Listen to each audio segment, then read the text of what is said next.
Hello everyone, welcome to GEMN News. I'm glad you're here. If you enjoy staying up to date with the latest stories and insights, you're in the right place. Don't forget to like, subscribe and support the channel. It means a lot and helps our community grow. A major Russian assault hit Kiev overnight. Officials say drones and missiles targeted the capital and several regions.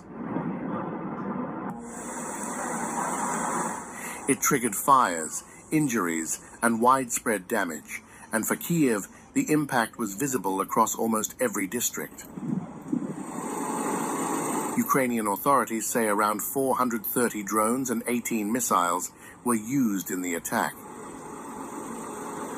President Volodymyr Zelensky called it a calculated strike on civilians and infrastructure.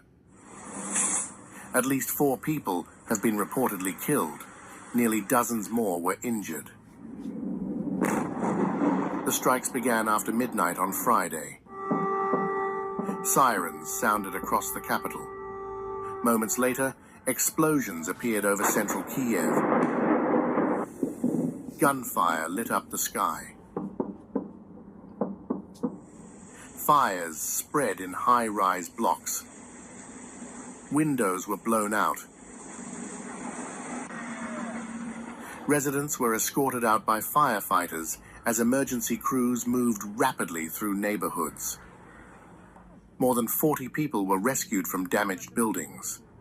By morning, debris covered courtyards, pavements, and roads. My first thought was, if only no one had died. House can be rebuilt, but people and animals matter most. Further south, another strike hit Odessa. A Russian drone damaged an energy facility and triggered a fire. One person was injured. Nearby homes were affected. In response, Ukraine launched its own strike on Russia. A Ukrainian drone hit the Russian Black Sea port of Novorossiysk. Local authorities said a docked ship, an oil depot, and several apartment buildings were damaged. 3 crew members and 1 resident were reportedly injured.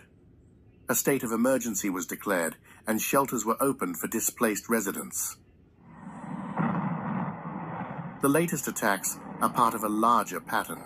Both sides have been stepping up long-range attacks on each other for weeks now. Russia has intensified strikes on Ukraine's energy network, rail systems, and residential districts. Ukraine has also increased its own long-range drone operations. Recent targets included refineries, oil depots, and logistics points deep inside Russia. Meanwhile, the fighting has also intensified on the Eastern Front. Russian troops have pushed further into Donetsk and Luhansk, while a ceasefire is nowhere in sight. Kiev's allies have been pressurizing Moscow to come to the negotiating table. However, Russia has reportedly demanded that Ukraine must surrender more territory in the east if the war needs to end.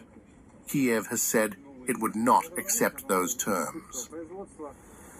So, for now, this cycle of violence continues. Ukraine is facing a new wave of attacks every few days, and each strike shows how the conflict is widening, deepening, and moving further away from any immediate resolution.